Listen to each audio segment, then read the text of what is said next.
Are there any particular words of advice you might give to a chair or committee leaders around how they might kind of pause to bring this sensitivity thinking or inclusion culture into the way they practice their day-to-day approach? The best chairs I've ever worked with, there was one chair in particular who had a saying that I picked up and I've used on other boards. And he used to say that when he first became chair of this board I was on, he always thought in his career that the board was first among equals. And I've heard that a lot, that the chairs of a board or committee are the first among equals. And his comment was that was absolutely wrong. He said the chair of the board should be last among equals. So what he meant by that is you don't sort of go out there and say, this is the way it is. Here, I've thought about this issue. Here's the decisions we're going to make. Here's the way I'm leaning. What do you guys think? That doesn't lead to much diversity, and it leads to a sense of exclusion, whereby especially a diverse candidate who may not be as confident in their views sort of sits there and says, well, if the board chair has already made this decision, then I'm just going to go along with it. I don't have a view on this subject, which is a problem, because that leads to isolation, and especially those directors. And, I talked about a lot of the Indigenous candidates are not as vocal. They're not going to be the one who, let me talk. They're going to be more reserved and in a listening mode. And if they feel there's nothing for anybody to learn, they tend to shut down. There was a fellow in an organization I was involved with who was an Indigenous leader, and he kept not getting the promotions. And I kept saying, why is he not getting the promotions? They said, well, he's not ready. He's not asking for it yet.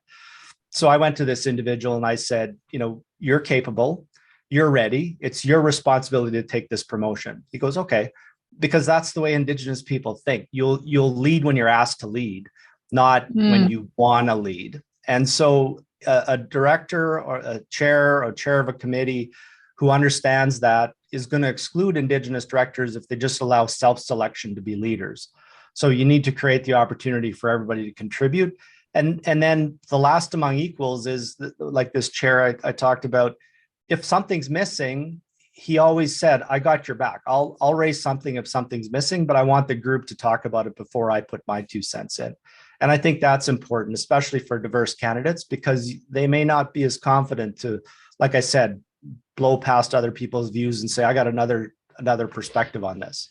Well, I heard something in there, Keith, that this kind of cultural sensitivity is 2 ways. So, one, it stems from the leader of either the board or the committee to set the conditions for contribution, recognizing, as you say, these unique backgrounds and perspectives of Indigenous talent in general.